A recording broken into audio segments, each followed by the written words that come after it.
fried sardines. Magkikilaw ako ng pako at saka kinilaw na pechay. Yan. Hindi dahil nga po tinamad ako magluto, dahil wala lang pambili ang inyong kanayon ng ulam. Maraming salamat pa sa patuloy na biyayang pinagkakalubos sa amin. Basbasan ito at magamit sa amin pa, magbigay ng lakas sa aming pangatawan upang magamit sa aming pang araw-araw. In Jesus' name, amen. Ayun mga ano na po.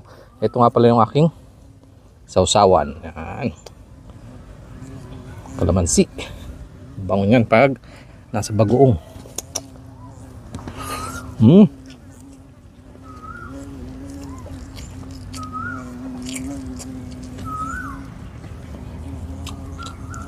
Oh, bakit may bubuyog? Alis dyan, alis. Nagmumukbang lang, makikimukbang lang ako.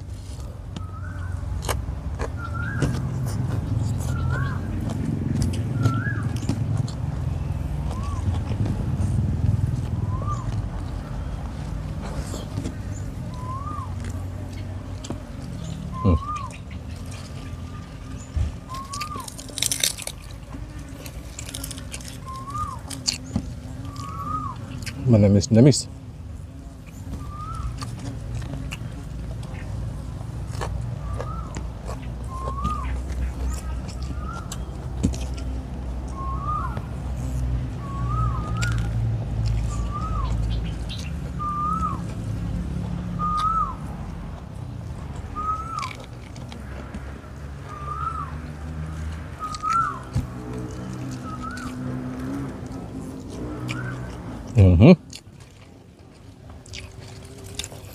Kung ka na naman nagmumukbang, saka dadaan-daan dito yung bubuyog na yan.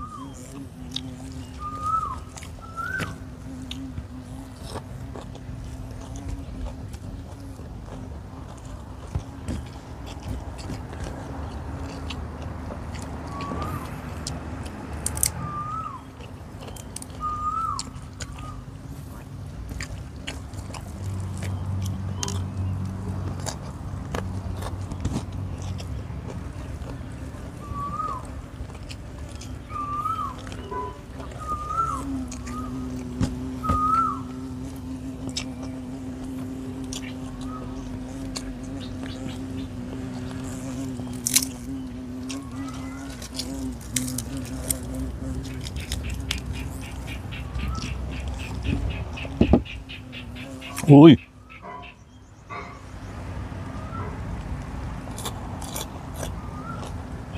Parang galit na galit sa akin yung bubuyog. Dito naman na ano.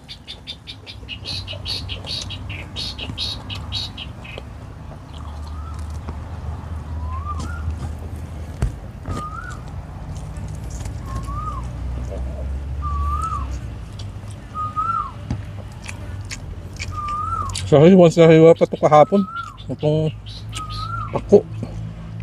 Binabad ko naman sa tubig, magdamag. Pero ano, nangitim pa rin yung salbos. Ang dami yung kanina, pinapon ko na iba. Bili ko sa palengke.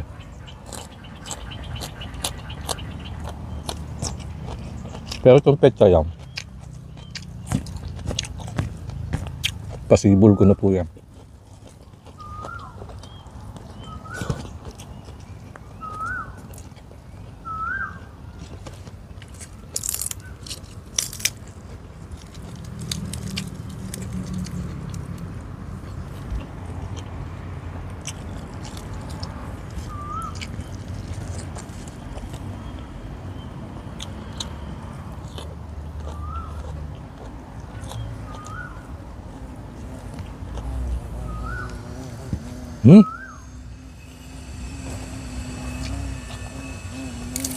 Andiyan na naman yung bubuyog.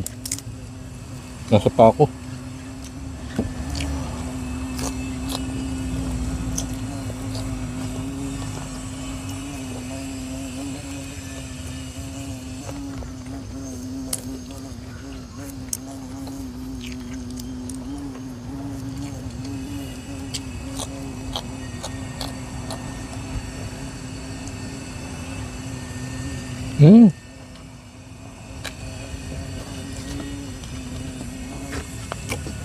Kaya pala.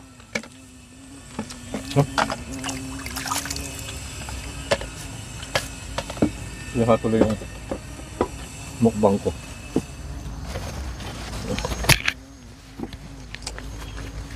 Ito, tignan nyo. Nagmumukbang ako. Kanina pa paikot-ikot. Yan yung buyog ko. May butas pala si Jan. Ayun yung bahay niya. At may mga anak. May laman sa loob. Ito yung ito yung table ko kung saan ako nagmumukbang. Dito ako nakaupo. Ayan. Nandiyan pala yung bubuyog. Ginagawa ko kasi yung table ko yun. Dahil nga papalitan ko ng ilalim, luma na. Kaya dito muna ako nakapwesto. Hindi ko alam may bubuyog pala. Ayan o. Masira tuloy yung mukbang ko.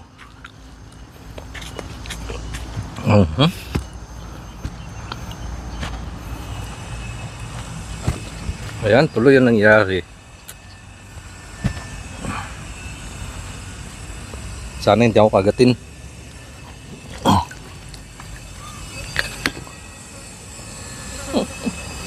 Tayo na lang muna. Iiwasan ko lang yung bubuyog.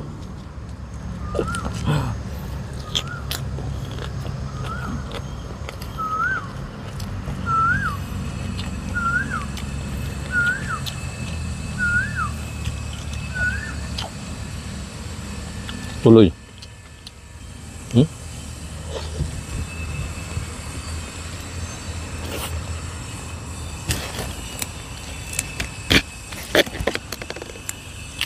Wala. Isa pa yung ingay na yun. Kung may rinig nyo mga kanayon, may naggagawa kasi ng bahay. Kaya nag-grind sila. Isa pa yung maingay.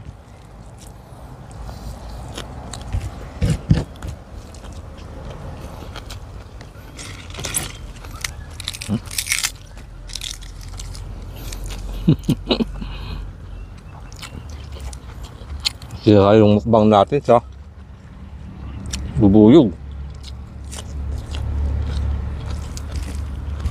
Hindi ko alam, hindi ko nakita, mayroon pa siya. Sayang na naman siya.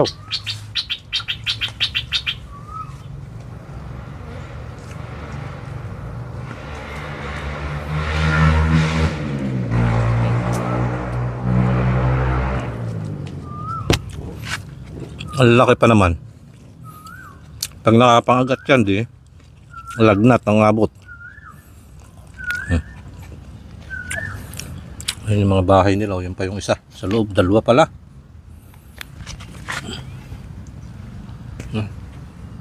At meron pa sa pako. Napaikutan ako ng bubuyog. Ayan o.